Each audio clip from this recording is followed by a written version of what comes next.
I'm not really, disappointed on that it did nothing be solved, but I'm hoping that before spring training is over that something can be worked out, or then if not, I probably have to take another step and leave camp or leave out of here and to prove something that I am for real, and I think I deserve something. If you feel I deserve something, I always feel that you should let me go and let me be a free agent. Let's see somebody see what I'm really worth. Luke Brock was a symbol of great base stealing, but today I'm the greatest of all time. Thank you.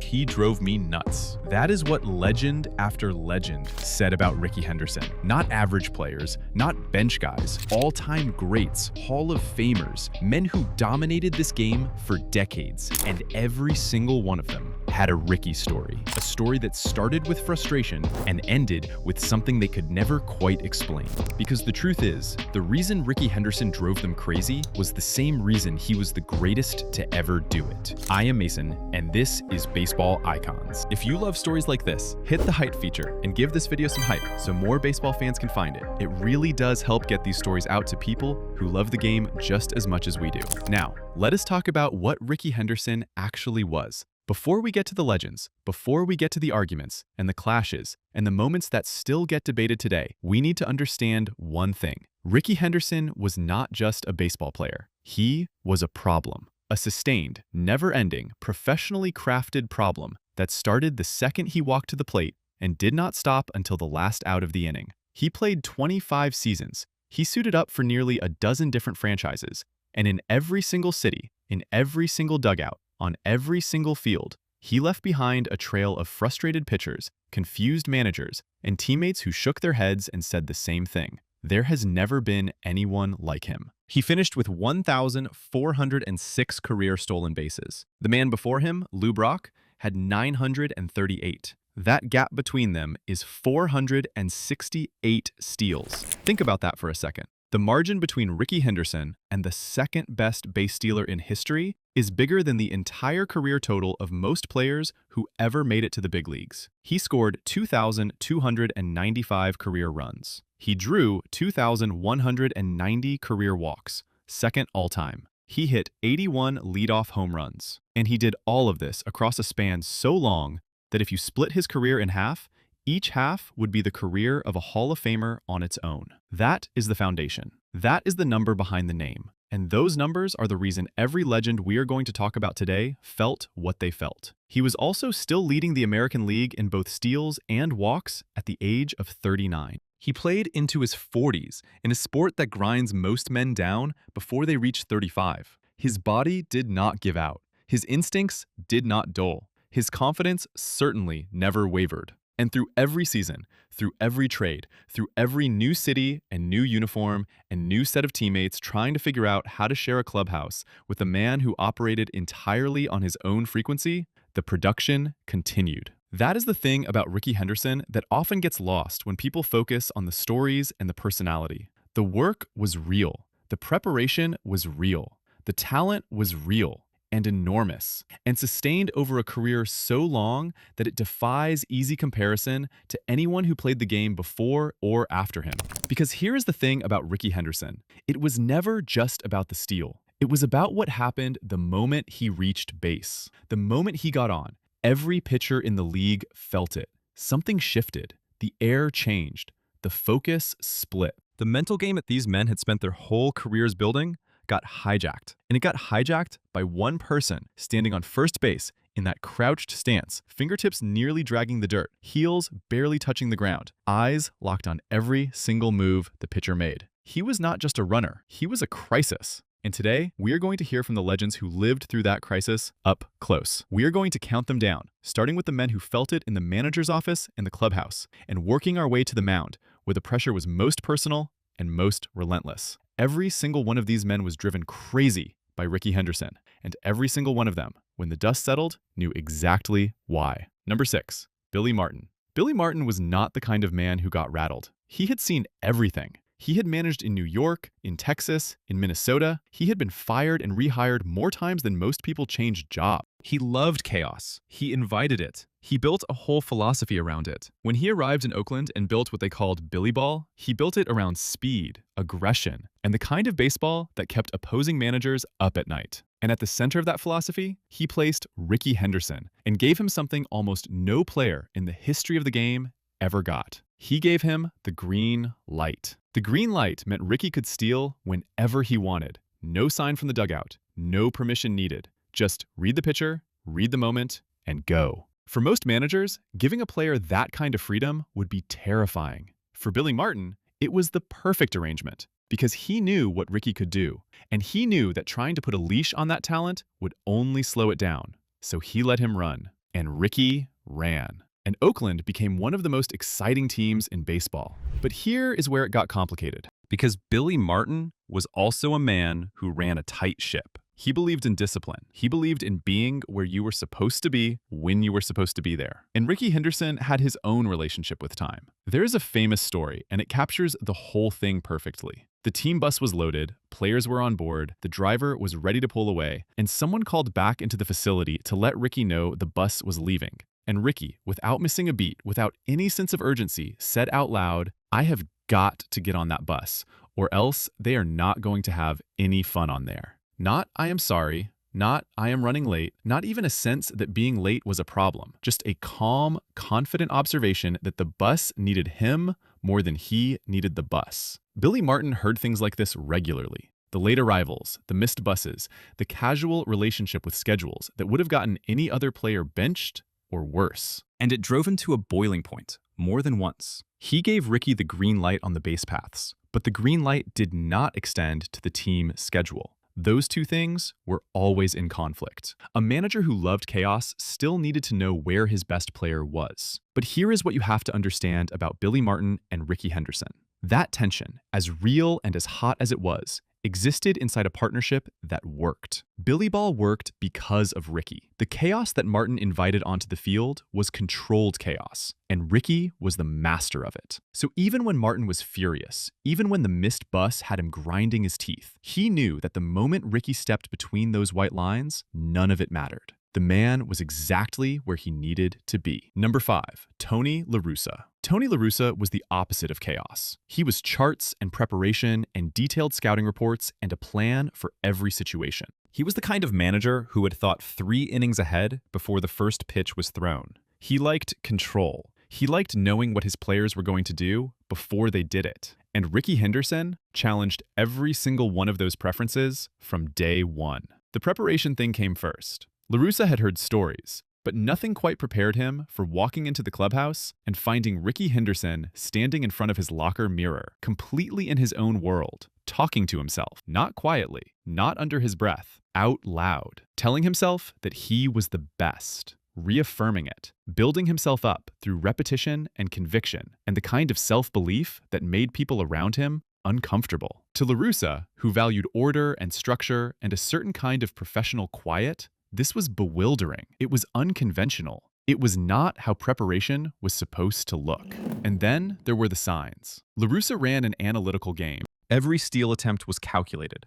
Every green light came with conditions and context and a read of the situation. Except when it did not, because Rickey had his own read of the situation. And sometimes that read told him to go regardless of what the dugout was signaling. He would look in, see one thing, and do another. Not because he was disrespecting the manager, but because in his mind, his instincts were the best tool available, and he was not going to override them for a sign from someone who was not standing on the base looking at the pitcher's heel. La Russa recognized, even through the frustration, that Rickey's instincts were often right. The stolen bases happened, the runs scored, the damage got done. But the defiance of authority was a constant source of friction. Because if one player ignores signs, others notice. And if others notice and nothing happens, the whole structure starts to loosen. So La Russa had to manage that. He had to figure out how to give Rickey enough freedom to be Rickey, while still holding the rest of the team to a standard. It was one of the most complicated managerial challenges of his career, and he never fully solved it. Nobody did.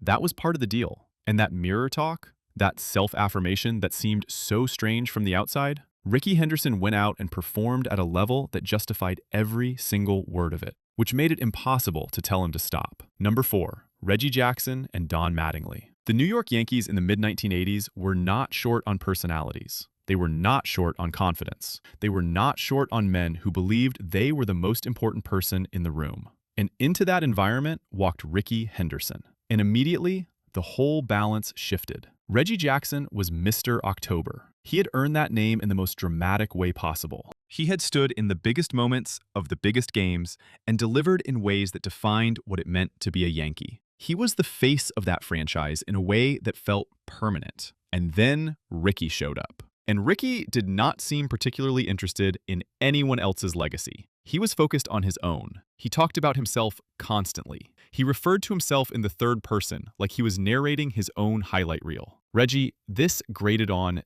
deeply. The third-person talk was not just a quirk to Jackson. It was a signal. It said that Rickey saw himself as an entity separate from the team, separate from the history of the Yankees, operating on his own terms inside a house that Reggie had built. The competition for the limelight was real. Two men with enormous confidence and enormous talent, both convinced they were the most important player on the field. Jackson had history on his side. Henderson had the present. And the friction between those two things played out in the clubhouse daily. In the small ways that friction always does. The comments, the energy in the room, the sense that there was not quite enough space for both of them to be exactly what they each believed they were. Then there was Don Mattingly. Where Reggie burned hot, Mattingly ran cold. He was the stoic captain, the professional's professional, the man who showed up every day and did his work and expected everyone around him to do the same. He became, almost by necessity, the person who stood between Rickey and the front office. When something needed to be communicated, when Rickey was not going to play because the magic was not right, when a superstition had him convinced that taking the field was the wrong move that day, it often fell to Mattingly to absorb the situation and keep it from becoming a crisis. The frostbite story is the one that people still talk about. It was the middle of summer, a pennant race. Every game mattered, and Rickey Henderson missed 3 games because he had fallen asleep with an ice pack on his foot and woken up with frostbite. Frostbite in August. Mattingly, who played through injuries that would have ended other careers, who dragged himself onto the field on days when his body was telling him not to, had to look at that situation and find a way to process it professionally. The frustration was real. The disconnect was real. There was a man in that clubhouse who was clearly one of the best players Mattingly had ever seen. And that same man was missing games in August because of a sleeping accident involving an ice pack. And yet, when Mattingly was asked, across the years that followed, who the best player he ever shared a field with was, he said Rickey Henderson. Not Reggie. Not any of the other names that passed through that clubhouse. Rickey Henderson. Because whatever the frustrations were, whatever the superstitions and the third-person talk and the missed games added up to, none of it changed what Rickey did when he was out there. And Mattingly, more than almost anyone, understood the difference between what a player cost you and what a player gave you. Number 3, Goose Gossage and Carlton Fisk. These two men represented something specific in baseball. They were the guardians, the enforcers, the men who believed that the game had a certain way it was supposed to be played, and that any deviation from that was not just wrong, it was personal. And Rickey Henderson, almost as if by design, violated every single one of their standards on a regular basis. Goose Gossage hated the snatch catch. This was the move where Rickey would catch a fly ball with a dramatic, one-handed snap, the ball popping into the glove with a theatrical flair that said this was easy, that whatever the pitcher had just thrown out there was trivial, that Rickey was not even fully engaged and he still got it done. To most fans, it looked cool. To Gossage, it was a direct insult. It said that the pitcher's best effort was not worth a two-handed, by-the-book catch. It said that proper technique was optional when you were Rickey Henderson. It said that the integrity of the moment could be replaced by a performance. Gossage was not wrong about what it communicated. That was exactly what it communicated. That was the point. Rickey Henderson understood that dominance was not just about what you did, but how you looked doing it. When the snatch catch became his signature, it sent a message to every pitcher in the league. It said that even in the field, even in the moments when the pitcher had done his job and gotten the ball put in play, Rickey was going to remind everyone who the most entertaining person on the diamond was. Gossage called it an insult to pitchers, and in a way, it was. But it was an insult that Rickey had earned the right to deliver, because his numbers backed up every bit of the flair. Carlton Fisk had a different complaint. Fisk's problem was the home run trot. Rickey Henderson's home run trot was a thing unto itself. It could take upwards of 45 seconds. It was slow and deliberate and theatrical. And on some occasions, it ended with Rickey sliding into home plate, which was a thing that literally no one else did, and which drove Fisk into a controlled but visible fury. To Fisk, the home run trot was where the unwritten rules were most clear. You hit the ball, you run the bases. You do not make it a performance. You do not slow down to savor it. You do not add a slide. You respect the moment and the opponent by acting like you have done this before. And here is the irony. Rickey had done it before, 81 times from the leadoff spot, more than any player in history. So in a way, the slow trot was a completely honest response to the situation. He had done it before, many times. He was allowed to acknowledge that. But the unwritten rules do not care about context. They care about the way things are done. And the way things were done, according to Fisk, did not include a 45-second trot and a slide into home plate. What both Gossage and Fisk were reacting to was bigger than any single play. They were reacting to a shift in what baseball looked like. Rickey's style was celebratory and individual. Their style was restrained and collective. Those two things were going to clash every time they shared a field. And they did. Heated exchanges at home plate, stare downs, the kind of friction that does not make the highlight reel, but that everyone in the stadium could feel. Because Rickey Henderson was not just changing the game with his feet and his bat.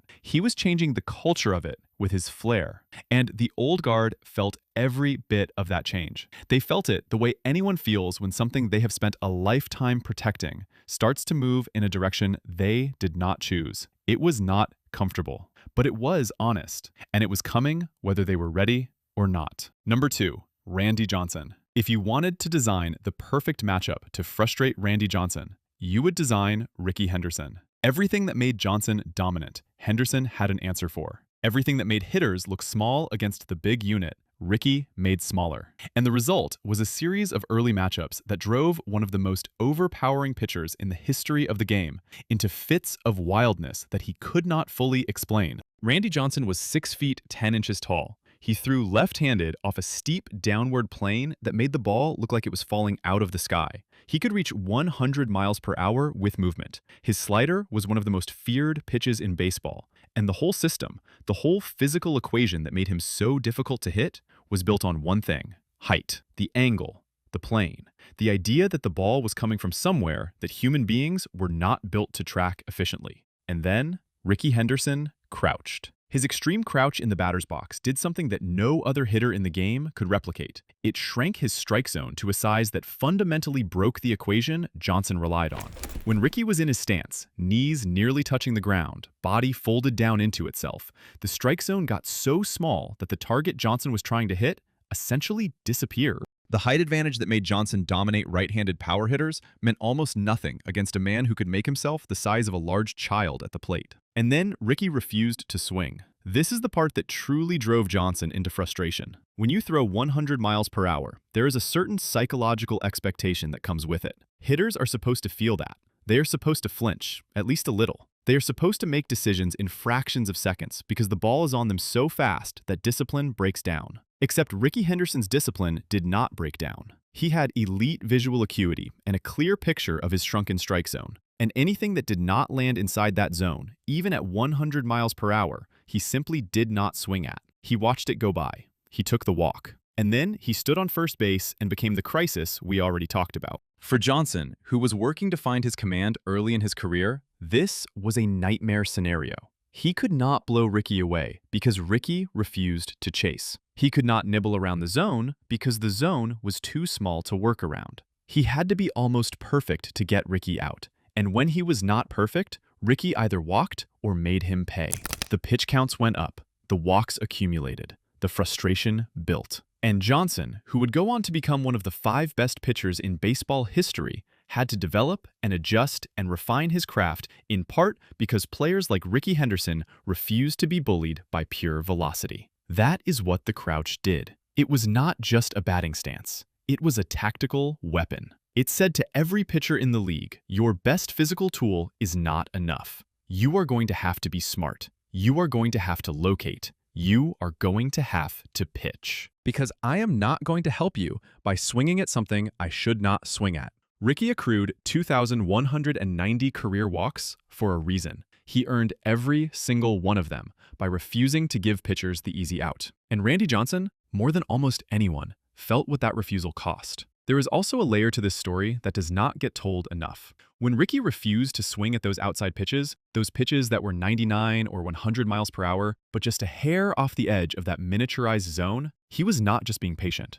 He was making a statement. He was telling Johnson, and every pitcher who tried the same thing, that velocity alone was not intimidation. That a fastball at 100 miles per hour was only scary if you were afraid of it. And Rickey Henderson was not afraid of it. He had faced hard throwers his entire career. He had stood in against some of the most physically imposing pitchers the game had ever produced. And he had decided, long before he ever faced Johnson, that the only pitches worth swinging at were the ones he could do something with. Everything else could go by. Every called strike, every close pitch, every ball that shaved the black of the plate by an inch and a half. Let it go. Take the walk. Get on base. And then make them pay in a completely different way. Johnson eventually became the pitcher he needed to become.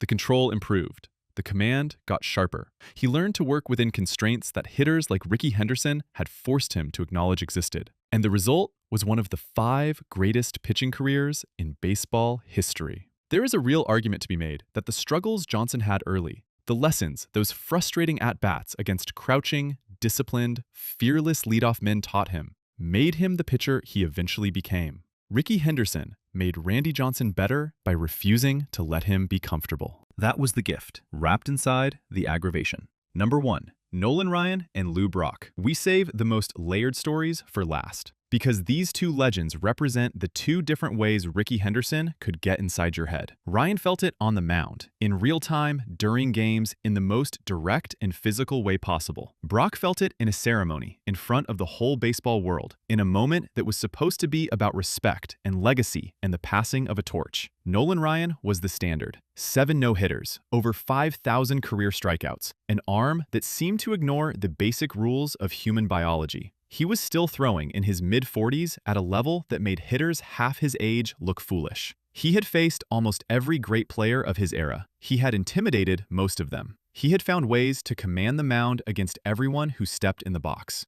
And then there was Rickey Henderson. Ryan admitted it openly. Rickey was the only player who could truly disrupt his concentration on the mound. Think about what it takes to say that. This was a man who had stood on the mound in the World Series, in no-hitter attempts, in playoff games, with everything on the line. And none of that had been able to shake his focus. But Rickey Henderson, standing on first base, working his lead, dancing on the edge of his range, talking to the first baseman and the umpire, and sometimes seemingly to no one in particular, could do what all of that pressure could not. He could split Ryan's mind. Rickey's strategy was methodical and brilliant. First, he would draw the walk. He would stand in with that crouch, take pitches, refuse to chase, and work the count until Ryan either had to groove one or put him on. And Ryan did not want to walk Rickey Henderson, because a walk to Rickey Henderson was not just a walk. It was the beginning of a problem that would not stop until the inning was over. So on a 3-2 count, Ryan would go fastball. He would go to his best pitch, and Rickey knew it was coming, because Rickey had made him predictable. The greatest power pitcher in baseball history had been maneuvered into a corner by a leadoff hitter with a crouch and the patience of a chess player. The peak moment came on August 22nd, 1989. Rickey became Ryan's 5,000th career strikeout victim. Ryan got him. But even in that moment, even when Ryan had the win, Rickey turned it around. He said being the 5,000th strikeout was an honor, said it put him in the books again, said he was already in the books several times, so one more was just fine with him. He asked the catcher after the game if he could take the ball out to Ryan personally to congratulate him. The catcher said no.